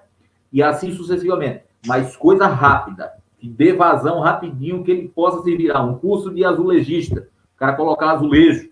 Certo? Falta aí essa mão de obra. Tem que ser tudo planejado. O que é que falta? E a quantidade que nós vamos colocar no mercado. Porque não adianta você pegar e botar 20 negros para colocar aí azulejo, daqui a pouco não tem emprego para ninguém. E o cara perdeu o tempo dele estudando, fazendo curso. Mas essas coisas aí daria emprego rápido, certo? O cara poderia ter uma renda direta e gerar outra renda indireta, né? Sim, e até mesmo o complemento que você falou aí, em questão de imediatismo, né, de geração de emprego, de renda rápida, nós podemos explorar rapidamente também a questão do turismo. Nós podemos trazer um curso que esteja diretamente ligado à questão do turismo, onde nós façamos o preparo de pessoas, né, de cidadãos aqui de Água Branca, que consiga explorar o turismo, que é uma coisa que já está posta aí, está para toda a sociedade, e que não está sendo explorado, não está sendo observado. Ainda hoje eu estive discutindo com alguns colegas justamente essa ausência do turismo aqui em nossa cidade, se bem que nós estamos em uma pandemia. Mas não é só nesse período de pandemia que existe essa ausência da exploração do turismo, né? Nós temos uma cidade rica, muito rica em relação à questão do turismo, né? E que muitas das vezes ela é explorada de forma errada, de forma equivocada, né? Onde nós podemos trazer isso para todo o mundo, né? Para todo o Brasil e deixar aberto. Então, como é que a gente consegue fazer isso? Através de um curso simples desse daí, nós conseguimos preparar as próprias pessoas aqui da cidade para que sejam guias turísticos, né? E que não for guias turísticos, que trabalhem diretamente, né, com a questão do artesanato aqui em nossa cidade, né, com a questão da agricultura também, que a gente consiga fazer de uma forma com que haja uma interligação entre esses profissionais. Então, são coisas que dá para ser implantada. Imediatamente, a gente consegue implantar várias coisas desse tipo. Isso. Inclusive é o seguinte, Ricardo, tem uma juventude aí, que é os jovens, os artistas, são todos artistas, mas tem um mais jovem, tem uns que são mais velha guarda. E eles lançaram, inclusive, um manifesto há pouco. E eles defendem o seguinte, a desapropriação da Casa do Barão, certo? Porque aquele é um patrimônio que está prestes a cair e está inutilizado. Então, a desapropriação da Casa do Barão. Surgiu também a ideia da desapropriação da Casa do Coronel Ulisses, lá na Cobra, casa histórica. E a preservação do patrimônio histórico, né, que vem há muito sendo maltratado. Inclusive, eu fiquei sabendo um tempo que teve até uma pessoa que comprou um casarão desse aí, não posso, né, bater o martelo e afirmar que é 100% verdade, mas que uma das pretensões era, inclusive, derrubar a fachada de uma casa dessa aí, uma das casas mais importantes da cidade. Então, veja o nível, olha o grau de conscientização que as pessoas têm sobre a importância do patrimônio histórico. E a questão do turismo. Então, eu queria que você falasse sobre tudo isso aí. A preservação do patrimônio histórico, desapropriação da Casa do Barão e Casa da Cobra e o desenvolvimento do turismo. Então, tudo isso que você acabou de falar, nós estamos adentrando no que foi falado agora há pouco, né, que é justamente a questão da exploração do turismo em nossa cidade. Tudo isso aí está diretamente ligado à questão do turismo. Se nós não temos esse turismo em evidência hoje em nosso município, uma das razões é justamente essa, porque esses pontos aí que foram abordados, eles não estão sendo explorados. Vamos lá. A Casa do Barão é uma coisa de grande urgência, não só para uma questão do desenvolvimento do turismo, mas para uma questão de segurança coletiva, né? Porque, como você bem falou, ela está caindo, a casa que está fechada, está em ruínas, né? E sem falar de que é um grande potencial que nós temos aqui em nossa cidade como cartão postal do turismo, né? Onde nós podemos ali, e aí o poder público ele deve sim fazer a desapropriação imediata daquele imóvel, né? E ele tem poder para isso, para que imediatamente tome posse e, primeiramente, consiga reerguer, né, manter aquela estrutura ali e não traga nenhum risco para toda a população, bem como esses outros imóveis, né, os imóveis da Cobra, a Praça Matriz, a Praça Fernandes Lima e todos os casarões que pertencem aqui ao acervo histórico e patrimonial da cidade de Água Branca. Isso é uma coisa imediata que tem que ser feita, né? Tem que ser feita a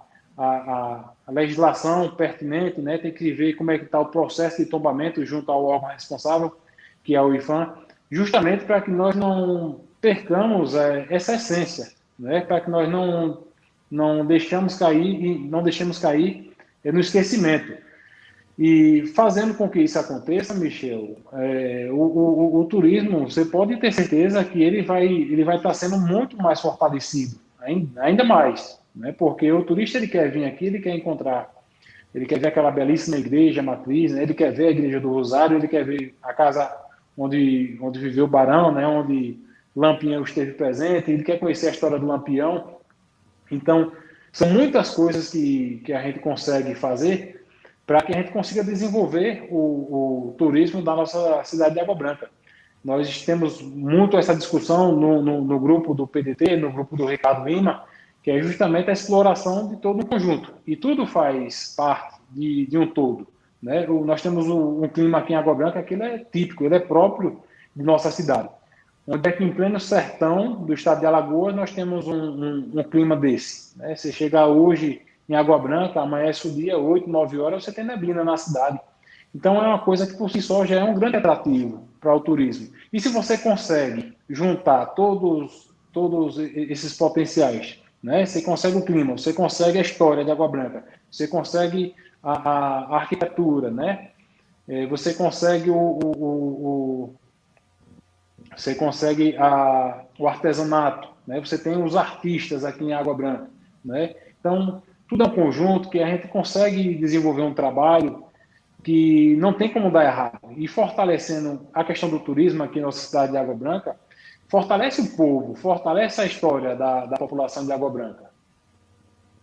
Isso, isso. E sem contar que é o seguinte, aqui já falei em várias oportunidades, né, que ali em Piranhas, em média, 300 mil turistas por ano. E aí o que acontece? Água Branca é como se fosse uma loja com a porta fechada, certo? Então, ninguém abre a porta e não vai chamar o povo para vir para Água Branca. Então, por exemplo, o que a prefeitura podia fazer? Alugar uma casinha no centro de Piranha, certo? E ali criar a Casa de Água Branca ali, né? Um ponto de divulgação de Água Branca. Então, bota uma televisão, um CD promocional, um DVD, né? Pega uma agência de publicidade para fazer um DVD, e os folder, e aos turistas passando, e o nosso menino de Água Branca, remunerado pela prefeitura, disse, ó, Água Branca, o folder é assim, quer dar uma olhada, venha ver o DVD aqui e divulgar, começar a divulgar. Lá na Pajuçara, falar com aqueles caras que carregam turista, né, com as agências de viagem de Maceió, que você chega lá na Pajuçara, tá lá, ó, Praia do Gunga, Praia não sei do que, Pai, Piranhas. E por que não bota Água Branca ali? Se nós temos uma história riquíssima dessa. Fala com aqueles caras da van, os caras vêm trazendo o povo para Piranha, já bota um DVD promocional de Água Branca, o cara assistindo lá. Quando ele para em Piranha, ele vai perguntar, que cidade é essa aí? Onde é que fica? Não, é aqui do lado, fica 30 quilômetros. Ah, amanhã eu quero ir lá. E eu digo mais, Michel, nós temos como explorar isso de uma forma até mesmo integrativa, onde você consegue fazer uma interligação, um consórcio dessas cidades, né? Nós temos aqui Paulo Afonso, que é uma cidade muito turística, né? Então, os turistas vêm até Paulo Afonso, né? Exploram a cidade de Paulo Afonso. Por que não vem Água Branca? Nós temos a cidade de Piranhas, que hoje está sendo a maior rota turística do estado de Alagoas, é essa região aqui do Baixo São Francisco, né? Dos cânions, aqui da Almiro Gouveia, em Piranhas. E por que nós não conseguimos fazer, né, uma integração dessas pessoas, desses municípios, com a cidade de Água Branca? Estava conversando exatamente isso hoje. O turista ele vem para a região de Piranhas ali, eles querem explorar o quê? O rio. Né? Eles ficam encantados com aquelas maravilhas, né, que é os cânions, com o rio, mas quando é à noite, ele talvez não tenha muita opção. E a cidade de Água Branca ela podia trazer, né, uma opção nesse sentido para essas pessoas. Então, eu acredito que com a interligação desses municípios, um consórcio entre eles que conseguisse desenvolver o turismo, traria, sem sombra de dúvidas, um desenvolvimento muito rápido e muito forte para o turismo da cidade de Água Branca. 10% disso aí por ano daria em torno de 8 a 9 milhões de reais na economia de Água Branca por ano. E 10% é quase nada. Porque o que acontece? Como Piran é uma cidadezinha pequena, o cara vai para ali sexta-feira. Aí ele chega sexta-feira, 10 horas da manhã, 11 horas da manhã. Ele sobe uma rua, desce outra rua, já conheceu o Piranha, não tem mais o que ver. Aí ele vai lá no Quênia, pega o catamarã e vai lá no Quênia. Aí ele volta lá 4 horas da tarde. Senta na beira do rio, enche a cara de cachaça, toma um peixe, uma coisa, de noite vai tomar banho. Ele quer fazer alguma coisa, ele está investindo grana ali. Pagou um pacote, ele tirou férias, ele precisa fazer de tudo naqueles 3 dias. Só que acontece, aí à noite ele sai de novo, toma uma cervejinha, volta para casa meio tonto e vai dormir. Só que no outro dia ele vai fazer o quê? Não tem mal o fazer. E cadê? Cadê a gente chamar o povo? Bora para Água Branca, rapaz. Lá é a terra de Curisco, lá tem casarão, tem catedral, tem neblina, tem frio, tem cachoeira do vai e vem, tem tudo. Até mesmo porque o turismo, Michel, ele vai muito além disso aí. O turismo não quer só ver a paisagem, né? Ele quer conhecer a história, ele quer saber como que é a história do Lampião, ele quer saber como que é produzido um artesanato, ele quer ver, ele quer saborear, não é, a culinária daqui local, né? Ele quer chegar ali na Serra das Viúvas, ele quer conhecer a história do quilombo que tem lá, ele quer comer a tapioca, né? Ele quer ter aquela realidade local. Então o turismo ele aborda todos esses quesitos, né? Todas essas questões, que não é apenas aquela parte de paisagem, né? Envolve muitas coisas. Sim. E tem outra coisa que você falou aí importante, que é o seguinte: Água Branca vai fazer 150 anos, não tem uma história oficial escrita. Vergonhoso. É vergonhoso. Até falar isso é vergonhoso para todos nós. Então nós não temos uma história oficial escrita. Nossas crianças vão para a escola e não conhecem nossa história. Certo? Eu vim descobrir que Curisco é de Água Branca na biblioteca da Universidade Federal de Santa Catarina, 3 mil quilômetros de distância de Água Branca. Os caras aqui sabiam mais de Água Branca do que eu. Vim descobrir aqui. Então, isso é vergonhoso. Aí eu lhe pergunto o seguinte: o que é que tu acha disso, da prefeitura fazer um convênio com o departamento de História da Universidade aí do Campo do Sertão, tem um curso, para a gente ter uma história oficial escrita? É indiscutível que tem que haver esse registro, né, para que nós tenhamos a história registrada e divulgada. Todas as cidades, ela tem sua própria história, né, mas Água Branca, ela talvez por ser uma das cidades mais antigas do estado de Alagoas, ela tem essa história em mais evidência e que está no esquecimento, né? Então, eu acredito que é uma obrigação do gestor, qualquer gestor que entrar aí, e também do que já está aí, de providenciar isso o quanto antes, né, para a gente registrar toda a nossa história de forma oficial e para que fique registrada e que consiga a gente divulgar amplamente tudo isso. A história da Água Branca ela é rica, né? Nós já acolhemos aqui Delmiro Gouveia, né? Quando ele veio corrido lá de Pernambuco, ele ficou hospedado aqui na Casa da Cobre e ele tem toda uma história por trás disso aí. Né? Então, tudo isso ele tem que ser documentado, ele tem que ser manuscrito para que a gente fique com essa segurança, né? Com essa segurança e que a gente consiga também transmitir para que as novas gerações também tenham conhecimento. É uma coisa também que eu sempre costumo dizer, que nós temos que teria que ser uma disciplina obrigatória, né? Desde das cadeiras do ensino fundamental, né? Do ensino médio, quem sabe, a história de Água Branca. Nós que somos aqui de Água Branca, nós não vemos essa história sendo explorada. Então isso é uma coisa para ser pensada também. E a gente também não conhece a história de Água Branca. Nós não conhecemos. Sim. Sério, isso é sério, mano. Não sabemos qual é a história de Água Branca. O que é que a gente tem acesso? Tem acesso com o tal do Faustino Santos, foi aí para Água Branca, e aí descobriu umas fontes, que não sei o quê, com mais fulano, Beltrano, e ficou. Olha, ninguém vai sair lá de Porto Real do colégio, entendeu? Atravessar todo o estado de Alagoas do nada, para ir para Água Branca com um lugar que não existia, no meio da mata. Alguma coisa tinha por trás disso. Aí quem é que de Água Branca já foi em Porto Real do Colégio para saber quem é esse tal de Faustino Santos? Ninguém foi. Aí ninguém sabe se o cara veio de lá fugido, corrido. A gente não sabe, inclusive, tudo especulação, né? O cara poderia ser até um bandeirante paulista. Os bandeirantes se embrenhavam aí no meio do mato e ia tentando descobrir onde é que tinha riqueza. Mas a gente não sabe, certo? Então, o que acontece? Então, Lampião, fui descobrir que Lampião morou em Água Branca. Quando o Lampião teve o problema, o pai dele teve um problema com um vizinho lá em Serra Talhada, a cidade que eles foram para Água Branca. E por que foram para Água Branca? Porque era a cidade mais rica. É a mesma coisa hoje. O cara tá ferrado de grana aí, vai para onde? Para São Paulo. É o lugar que tem mais dinheiro, mais emprego, mais renda, mais condições de vida. E a Água Branca era esse polo atrativo. Por quê? Porque era muito rico. A Água Branca tinha 54 engenhos de cana-de-açúcar. A cana-de-açúcar era a commodity mais valiosa do planeta Terra na época. Era como se fosse 54 postos de petróleo. Certo? Extremamente rica. Basta ver o casario. Quanto é que custa um casario desse hoje para fazer um casario? Certo? No mínimo, por baixo, vamos botar por baixo aí, ó. Por baixo, 600, 700 mil reais para fazer um casario disso hoje. Agora imagina naquela época, que não tinha nem material de qualidade, que tinha que vir no meio do mato alguém trazendo, tal, não sei o que. Os custos eram muito maiores. E essa riqueza foi tirada da onde? Aí, nosso chão. Só que a gente não conhece nossa história. A juventude não sabe quem é. Aí chega um turista em Água Branca e diz, e aí, Água Branca, como é que é? Essa é Faustino Santos. Pois é a ausência que nós sentimos isso, né? Você vê, nós somos dessa geração que nós já sentimos essa ausência. Você imagine só as novas gerações que estão por vir aí, né? O quanto que eles não vão sofrer com essa falta dessa história da nossa cidade de Água Branca, né? Isso aí. Ô, Ricardo, o negócio é o seguinte, nosso horário aqui já está embalado e eu queria que você fizesse aí umas considerações finais aí. Faltava falar de um monte de coisa, mas é que é tanto problema que se o cara for parar aqui vai passar um dia todo, né? Mas aí depois vamos ter outras oportunidades. Mas eu queria que você fizesse suas considerações finais aí. Michel, a conversa muito boa, né? Muito, muito confortável. Eu confesso que eu não tinha nem percebido a questão do tempo, mas já temos mais de 1h30, né? Que nós estamos aqui batendo papo. Com certeza o tempo é muito pouco, né? Não nos permite adentrar em muitas áreas que merece ser discutida aqui em Água Branca, né? Ainda mais agora, nesse momento, onde nós estamos vivenciando um processo político aqui.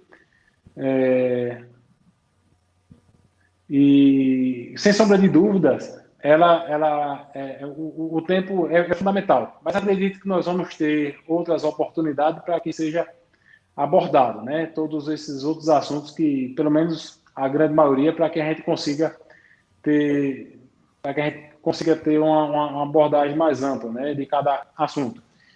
E nós estamos nesse período aí, Michel, de pré-campanha, estamos chegando aqui na reta final, né, do prazo de filiações, perdão, de composições partidárias, né, de união de grupos, para que tenha as convenções.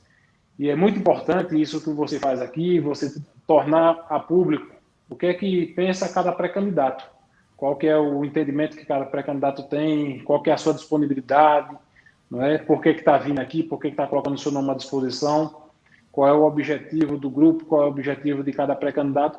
Isso é muito importante para o processo político. Isso enriquece o debate político, né? E para isso é importante que a gente tenha o envolvimento de todas essas pessoas, de todas essas figuras políticas que estão aí, né? Eu agradeço desde já o convite que você me fez, né? Agradeço também a participação, né? A atenção de todos os ouvintes aí, dos espectadores aí da nossa live, né? E agradeço também aqueles que participaram, né, que mandaram suas perguntas aí. Eu confesso que eu até tentei ler aqui rapidamente as mensagens que me mandaram agora por último, foi do colega Sávio, né, que mandou uma mensagem. Eu confesso que eu não consegui ler. Se você até puder permitir novamente essa mensagem, eu gostaria até de responder esse assunto.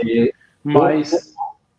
Só para você falar, como organizar... A gente está falando da questão da escrita da história de Água Branca, né? Como organizar um levantamento de historiografia água-branquense.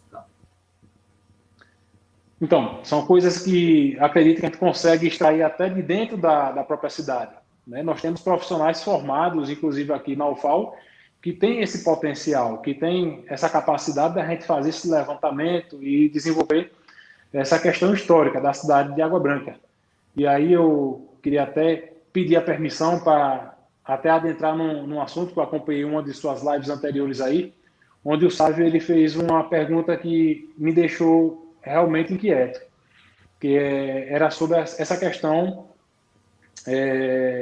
dos artistas que nós temos aqui em nossa cidade. Tanto é que depois disso houve essa grande manifestação, está tendo essa corrente aí, para que tenha uma atenção maior justamente para esses profissionais, né? Para esses artistas que estão aí e que estão sofrendo, diga-se de passagem, com essa pandemia que está assolando todo o nosso país. Então, eu acredito que num próximo encontro, no próximo momento, eu gostaria muito de ter a participação, não só do Sávio, mas também de outros participantes que queiram debater, que queiram enriquecer esse debate. Né, Michel? Então, é isso.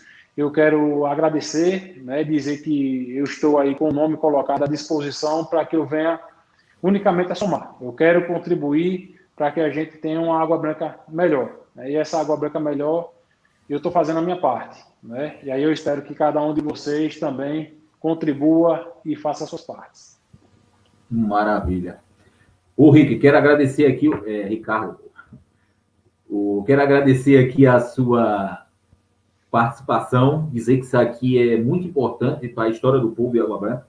Inclusive, tudo isso aqui eu estou deixando guardadinho no YouTube, entendeu? Porque isso aí agora talvez não tenha, né, tanto valor histórico, mas lá no futuro vai ter. Imagina se a gente pudesse, né, hoje, poder desfrutar dos personagens políticos que passaram aí há 20, 30 anos, 40 anos atrás, a gente tivesse acesso hoje, quer dizer, o impacto era outro, né?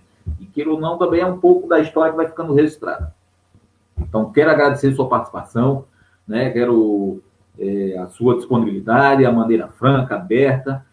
Quero dizer para você que, às vezes, sou um pouco aperto, um pouquinho e tal, mas eu acho que esse é o papel, né? Meu papel aqui é fazer, no fundo, as perguntas que as pessoas se fazem no dia a dia aí, na esquina, no bar, em casa, porque, como elas não têm essa oportunidade, então, já que eu tenho essa oportunidade, eu tenho que falar um pouco do que eles estão pensando. Mas quero agradecer mesmo, quero desejar boa sorte para você. Eu acho que é isso aí, a cidade precisa de jovem comprometido, que busque trabalhar pela cidade, porque a cidade tem muito problema mesmo, e que precisam ser resolvidos a partir de ontem. Não temos mais tempo de perder, porque o povo está sofrendo. E a gente precisa ter essa voz em defesa do povo, porque o povo não tem ninguém, não. É ele sozinho no dia a dia, na labuta, na dureza, o filho doente em casa, com recurso pouco para se alimentar. Então, os políticos, e no caso você agora que é um jovem, está entrando, pense sempre no nosso povo que está lá sofrendo, porque eles precisam de alguém que o defenda. Tá bom, meu amigo? Michel, um forte abraço, muito obrigado novamente. E uma boa noite para você e para todos. Uma boa noite a todos, agradecer a todos que participaram aqui e valeu, um bate-papo produtivo. Valeu, Ricardo, um abração, boa sorte para você aí, meu irmão. Forte abraço. Até mais.